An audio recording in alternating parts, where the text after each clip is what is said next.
Hello and welcome to another episode of the Film Mavericks show. We are here in Las Vegas, and I am with Olya and I'm going to butcher Glotka.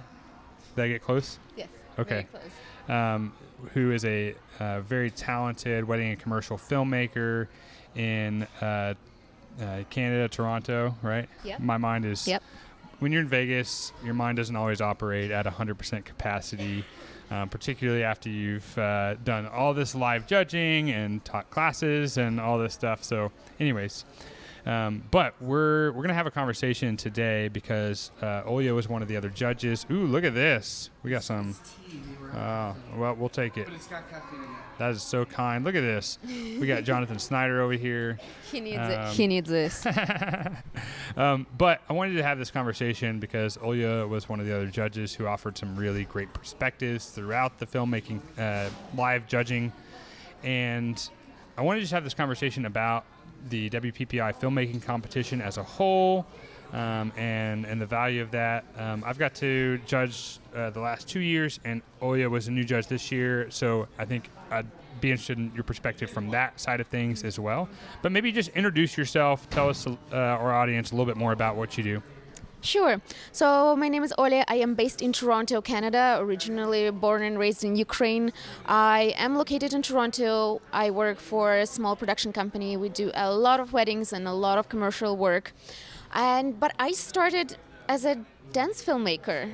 It's a very random entry point, but I've always edited movement, and that is why I am a filmmaker, not a photographer, because it's all about movement and it's all about moving with the subject or letting the subject move. And I've done short films, music videos, and now, it's mainly with weddings and commercial work. Awesome. That makes so much sense because one of the things I noticed in your judging was talking about like pacing and things like that, and so your background with dance videos makes a ton of sense. Cool. So why don't you give us give me an overview, your perspective as a first-time judge. Like, just talk to me about things that let's talk about things that stood out to you as you were viewing the films over the course of 2 days.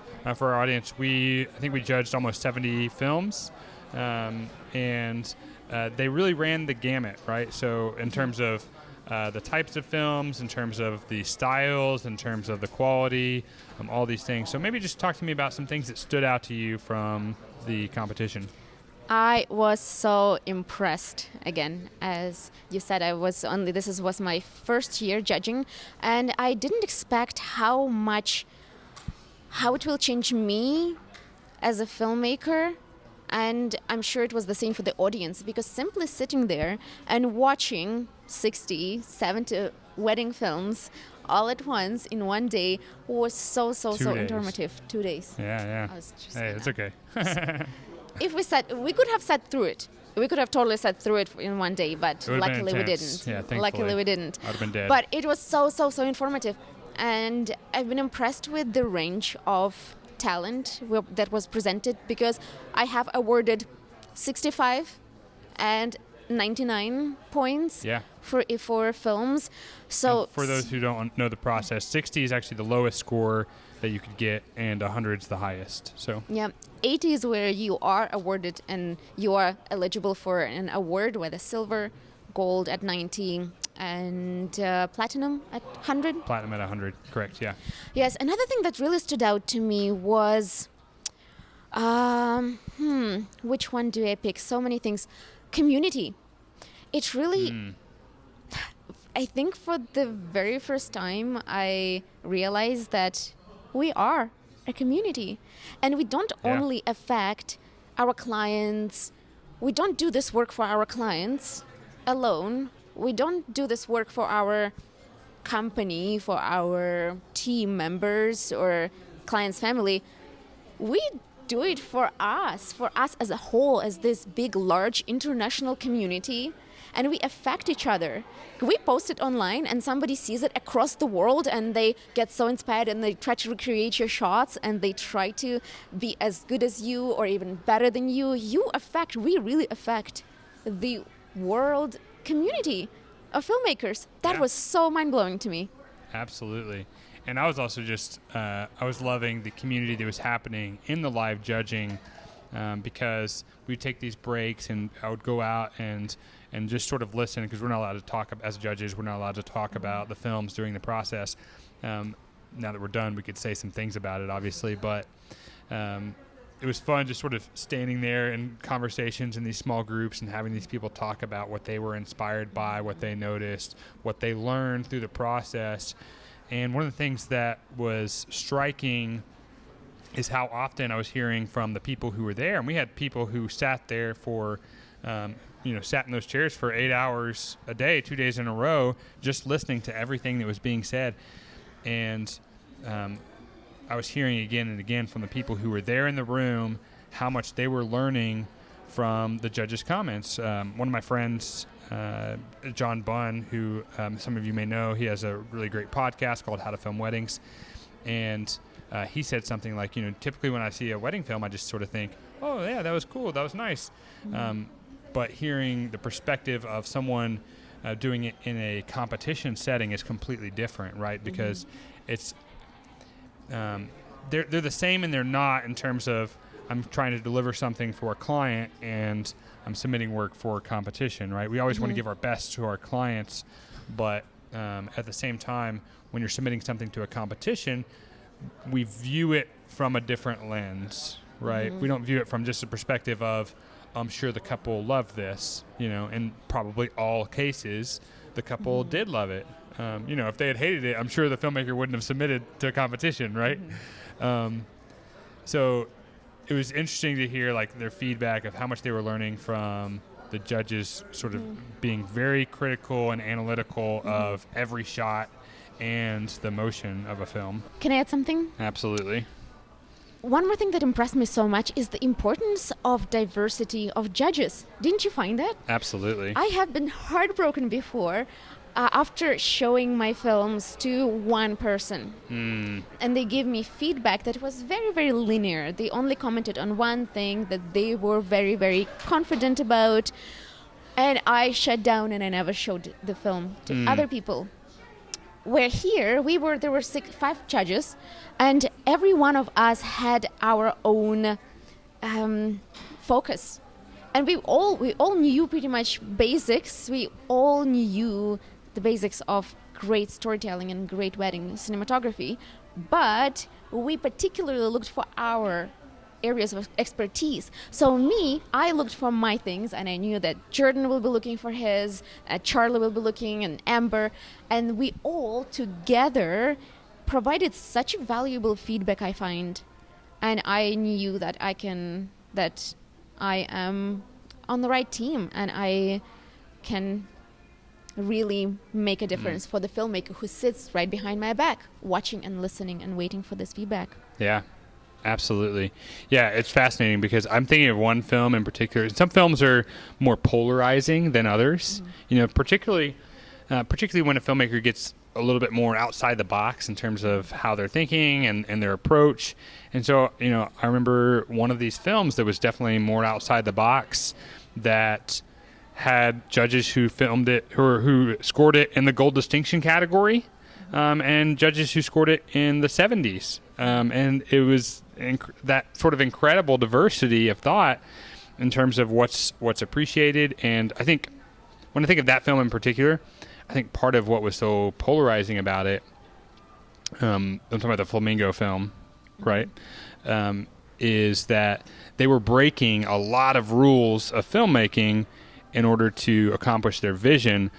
But I think maybe some of us, we lean more into the technical side, whereas others lean into more storytelling or more artistic vision and some of those things.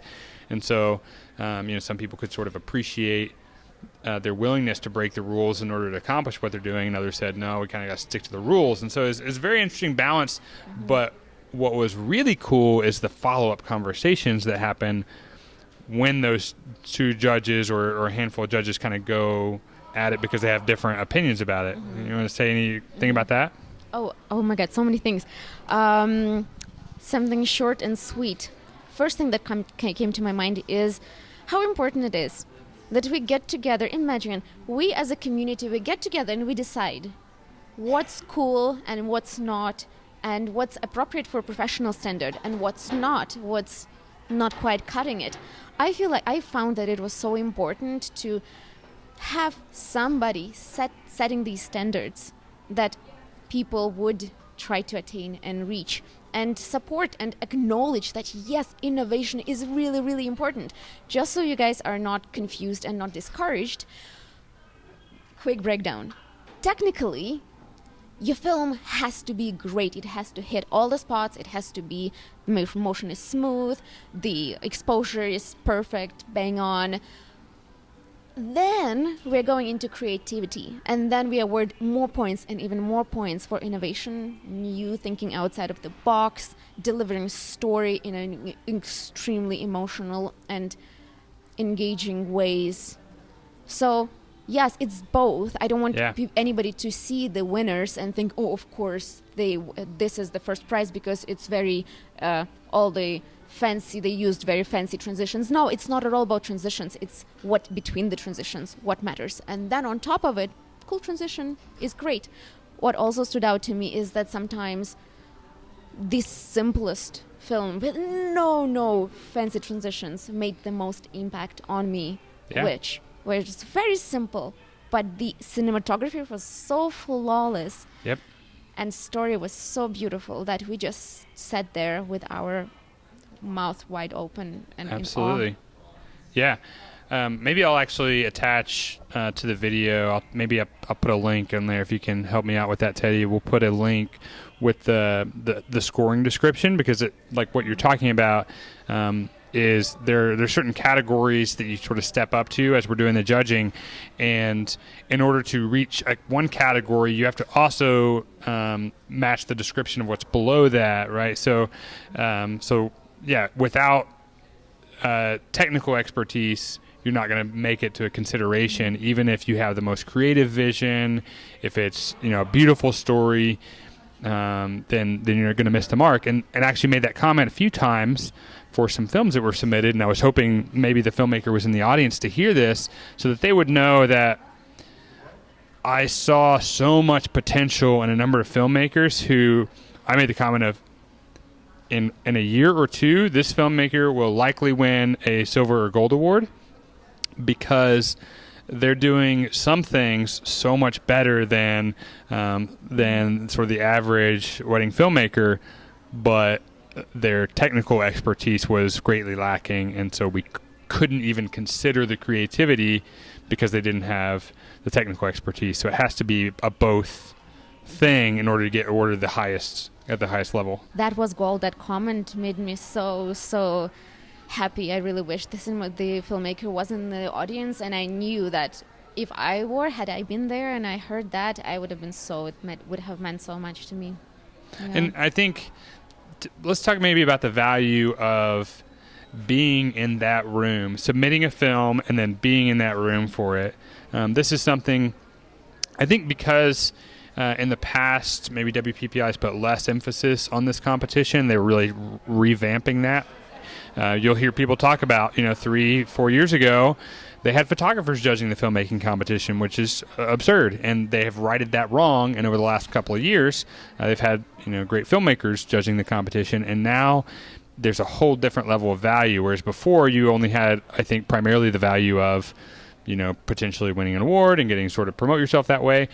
There's a very different value now that you have excellent filmmakers who are judging the competition and offering feedback, being in that room. So maybe you could say something about that. Absolutely.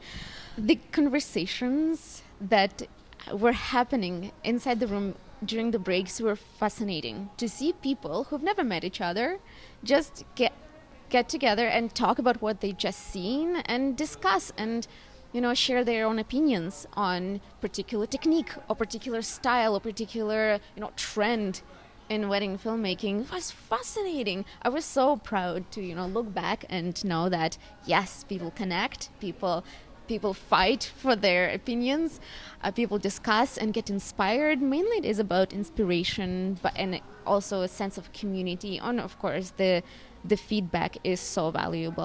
I wish I was we didn't have enough time to talk about everything, but Sure. we are here. We are wearing these badges, judge badges, and Somewhere around here. and people have came up to me and asked after we've judged and they've heard the verdict. After like since Tuesday, we are able to talk to people openly, and they've asked for more information, like how did you like my film? What else can be improved? So that was extremely valuable. Yeah, no doubt.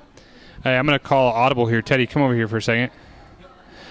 So Teddy is a pretty new filmmaker. He's part of our team. He's the one who's going to edit this video. And you were in the room for the first time at a competition like this. And one of the things that, since you've been working with me, is I've tried to like expose you to new filmmakers who you haven't seen their work before and that sort of thing. This was a whole nother level of that, right? Yes. So talk to our audience about your experience sitting in a chair in that room, hearing from the judges, the different feedback on all the films. What's the value of that? The value, I've never been in a room with that many variety of filmmakers coming from all different backgrounds, and I was blown away. Even Lady Bird, we were all sitting there and we were kind of judging the films ourselves and kind of giving our input, but when the judges talked, you had completely different things said about films that we had no idea. We did not even think about that the points you made. I think just overall, the biggest thing that stood out to me is there are a lot of talented people out there, and that really, how you were saying this whole trip is really humbling. That really humbled me, and I'm just super excited to grow, and it's a huge inspiration to me. This whole entire the whole judging process is a huge inspiration to me, and I learned so much from this, and I'm just extremely blessed to be able to be here and to hear from amazing people that I would never meet anywhere else. Yeah. Thank you. Yeah, Awesome. No problem. All right, we're gonna bring Matt in now. Matt has another interesting perspective because Matt is my main photographer with our studio, and he was sitting in the room, and I kept encouraging you to like go check out the print room, some of the print competition. You're like, no, I want to sit here. So talk to me about your perspective as you shoot video with us as well, obviously, but you're primarily the work that you do with us is photography. So give me your perspective on let's talk about what it did to because in our conversations it felt like something happened deeper inside of you and your soul. Like, talk to me about some of that. Yeah, so with the video competition and with everything that I saw, photography has a way of bringing out an emotion in a different way than video does. And I shoot photos, so I got a lot more inspired seeing the video side of things, because it has a flow. It has a sort of, like you said before, like a rhythm to it. And not just that, you can really connect with everything that goes through it, whether it be through sound or visuals. There's just a lot more senses that you can feel compared to a photo. Like, you can have a photo, but only you and the people that were there can kind of really experience it because it's attached to a memory. Yeah. Whereas with a video, no matter who sees it, they can be brought into that moment over and over again, and be able to feel it and experience it how they did on that same day, and also in their own way. Absolutely. Awesome. Yeah. Thanks. Really good feedback. Thanks, Matt. Awesome. All right, I'm going to get one more perspective from my team here. Marshall is our editor, and I want to get your perspective on this. Thinking about you're editing several films a week, right? And so, from that perspective of someone who's constantly editing wedding films, what was your experience in this environment, watching all these films that had various qualities from needs improvement to unbelievably epic? Right. I think that you definitely do independent research, especially when you start editing, because you at least in the very beginning you have to watch films to know what the format's going to be like and everything. And then you want to continue to do that as an editor. But then when you put yourself in an environment like that, where you watch so many films back to back, some of them, maybe you didn't agree with their stylistic choices, some you did, but you take so much from each film. And it's almost like government programming. You're just getting blasted with a whole bunch of information that you could take away. And as an editor, you see a lot of the different choices that, especially in editing, that they make, good or bad. And there's a ton to take from that, because you're looking at, and I think a lot of filmmakers, because a lot of them edit their own work, probably had similar experiences. There's definitely plenty of videographers that shoot, and that's all they do. And maybe they have an editor on their team. But I think a lot of filmmakers, even if they don't edit currently, definitely learned a lot about what they can shoot for their editor to improve their films. Yeah, no doubt. Good perspective. Thank you. Absolutely. Yeah. Awesome. Several times we have said, our judgment panel said something like this: this film could have been saved in post. Yeah. The editing. That's true. So the importance of editing is so great, and I have learned so much. One more thing I want to mention to you guys who are going to be here at WPPI next year in the judging room: make notes and try to score. I think that's a great idea. That's the best advice I was given before I began judging, of sitting down in the audience and guessing what the judges would give, and then the scores are announced, and it's fascinating how far or close you were. Because it was interesting. Like, there were certain films where we talked about that had this super polarizing, but also a lot of the films, we were all 5 of us would be within, 2-3 points of each other. Yeah. So that was fascinating as well, with such a broad range. You got 40 point options, and for us to all be that close on a lot of them was interesting too. You have been given feedback to wedding filmmakers for a while now, right? Yeah. Every Friday. Right. You post feedback. How was it different for you here?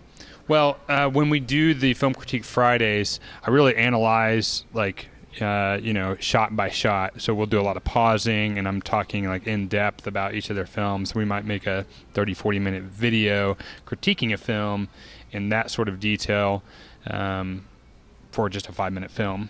So it's very, very different from that perspective. But also, I think what I've always sort of leaned on in terms of the education that we do with Film Mavericks is leaning heavily on the talent and perspective from other filmmakers.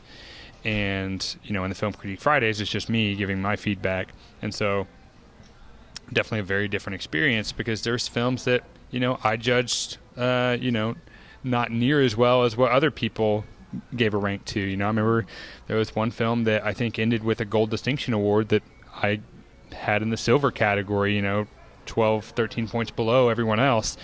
And so it's interesting just hearing the different perspectives of everyone else, and having so much respect and understanding that there's so much value in all of the judges' perspectives. Just because I didn't care for a film doesn't mean that it's not also great, because we each have our own tastes and things. What would you say to the person who's they're listening to this and they're they're on the fence about whether or not, maybe it's that they're scared to submit, or maybe they don't necessarily they just don't see the value in it? Why would I submit? What would you say to someone like that? You are going to be such a better filmmaker if you decide that you will have to submit this piece of work. That's a good point. Yeah. I don't know about you, but I am a challenger. I love to challenge myself. And if once I know that, oh my God, I have to just step up my game and deliver, so that not only clients are happy, my boss is happy, but an entire community of filmmakers actually thinks, oh, hell, that's good. I'm going to step up. I'm going to work my ass off all year just to deliver, just to submit by the end of the year, submit something stunning that I am the most proud of. Yeah.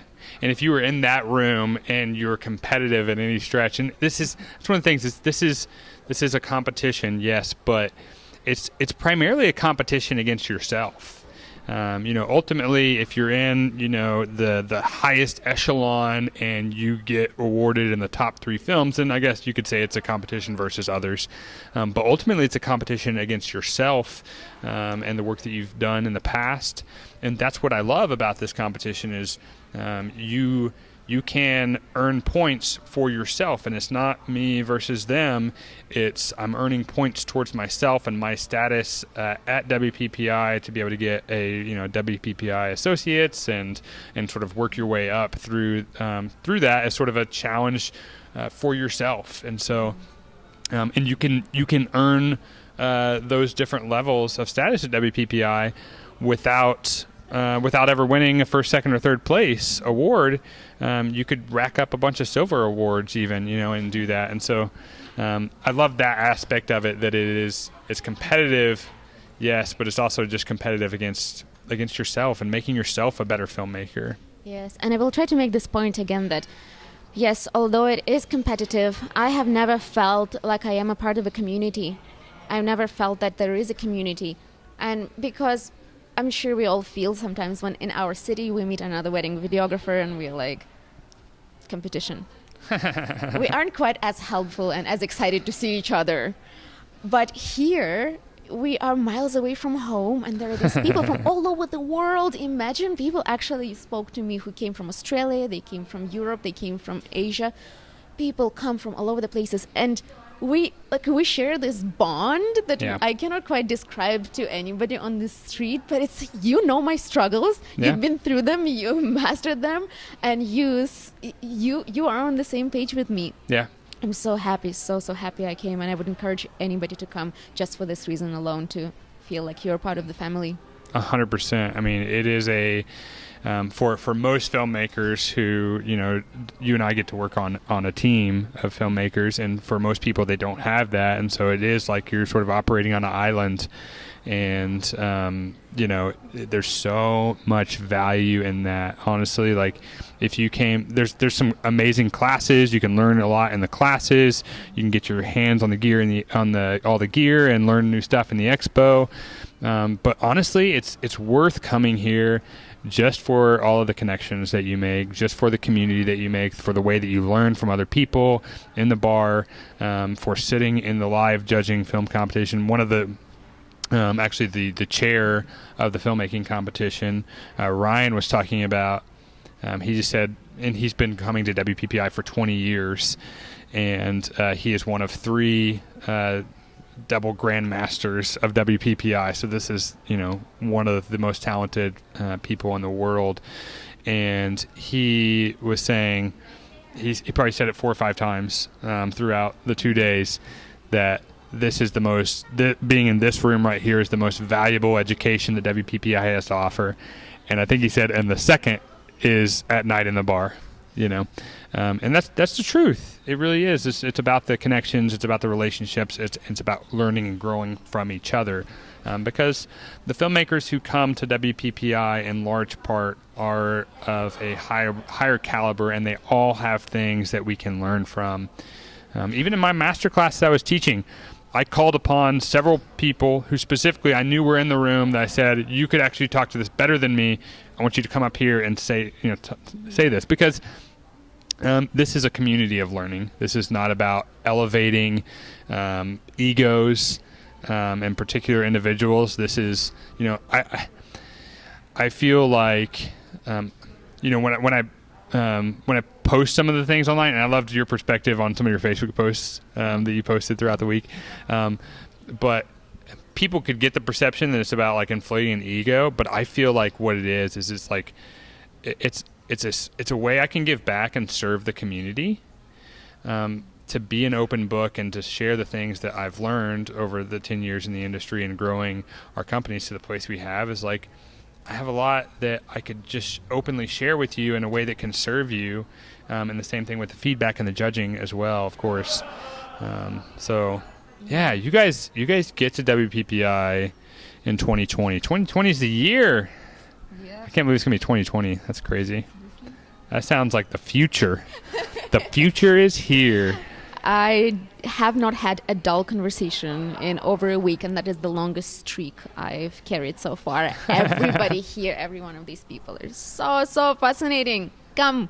Yes, awesome. Any last words for our audience? That was it. Fair enough. Absolutely.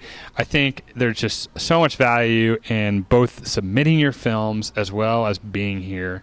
Even if you can't be here, I think you still need to submit your films And to vice see. versa. Absolutely. If you don't want to submit yet, come and be inspired and see what it is about. Yeah. But I think, like, regardless, like, don't let fear stop you from submitting a film if you think you're not, you still have a lot of growth to do and you recognize that.